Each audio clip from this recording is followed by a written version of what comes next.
quelque part dans l'ouest de la France, début octobre.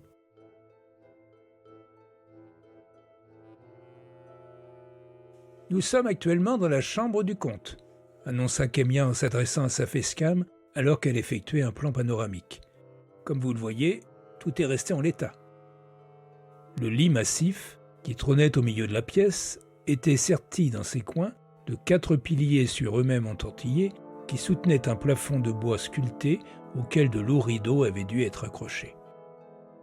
Le reste du mobilier était assez simpliste, mais ce qui attirait l'œil, c'étaient les statuettes disséminées ainsi que les armes accrochées au mur.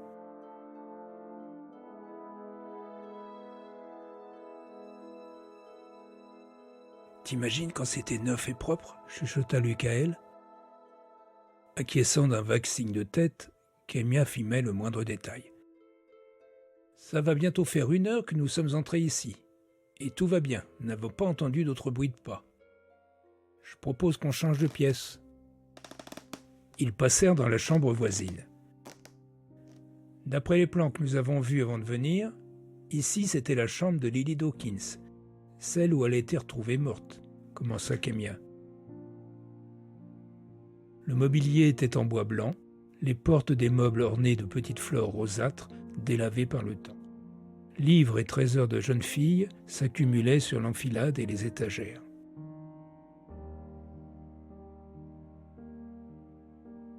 Soudain, Kémia s'aperçut que Lucaël s'était immobilisé, la tête levée. « T'as vu ça ?» bégaya-t-il. Dans le faisceau de sa torche, Kémia découvrit une corde de chanvre accrochée au lustre. Dans sa gorge, la salive se bloqua. « En l'état, je vous disais, » reprit-elle. Et se tournant vers son ami, « Attends, ça veut dire que personne n'est entré dans cette pièce depuis 1843 ?»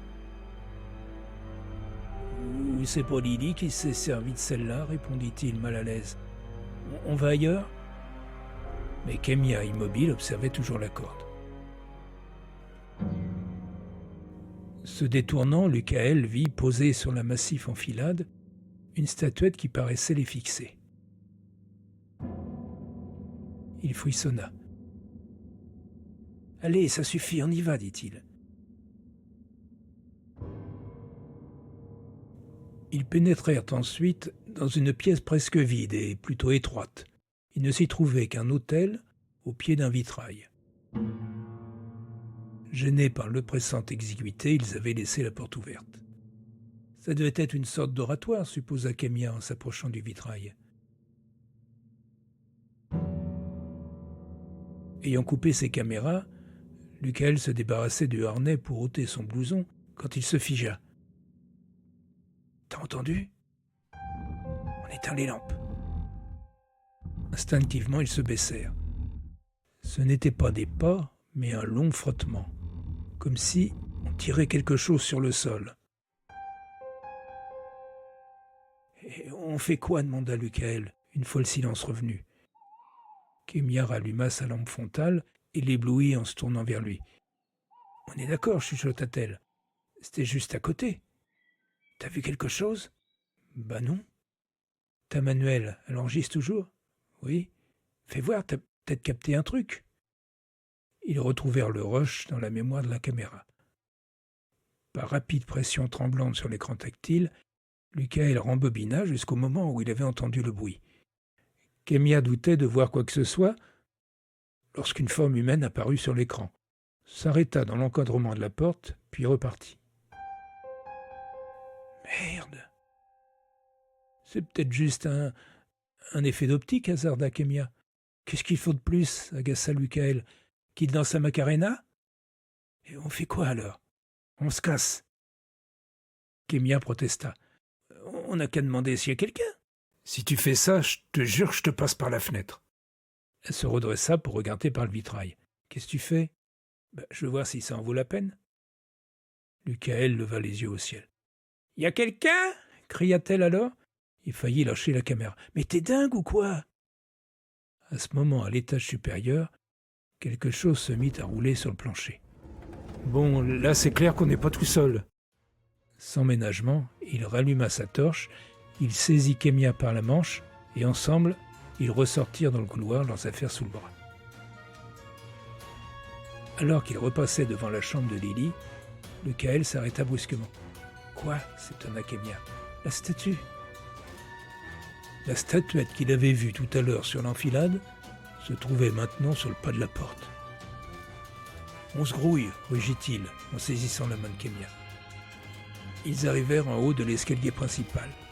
De tous côtés, des bruits se mirent à résonner alors qu'ils descendaient les marches. Parvenus dans le hall, ils virent à leur grande surprise que la porte d'entrée était ouverte. Sans chercher à comprendre, ils filèrent à travers le jardin, franchirent à nouveau la brèche dans le mur, rejoignirent la voiture et ils s'y enfermèrent. Installé au volant, Lucael mit aussitôt le moteur en marche.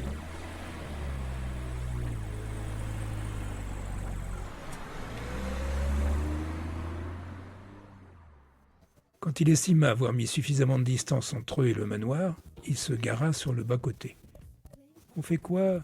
lui demanda Kemia. « On fait le débrief ?»« Attends, je digère. » Elle posa une caméra sur le tableau de bord. « Quand tu veux. » Lucael avait appuyé son front sur le volant. « Je te jure, j'ai le cœur qui bat à 1000 à l'heure. Putain, mais pourquoi est-ce qu'on a choisi de faire de l'urbex ? T'as fini de te plaindre, on s'est bien amusé, non ? Ah, on n'a pas la même définition de ce qui est amusant. Bon, allez, vas-y, lance l'enregistrement. Bon, commença-t-elle en s'adressant à l'objectif. On se retrouve dans la voiture. Pour vous expliquer ce que vous aurez peut-être manqué, on a fui. On a clairement fui, oui, confirma Lucael en rigolant. Comment dire ? Je ne sais pas ce que ça va donner en vidéo, ni même si ce serait exploitable. Qu'est-ce qui s'est passé concrètement ? Les bruits de pas ? C'est sûr qu'on n'était pas tout seul.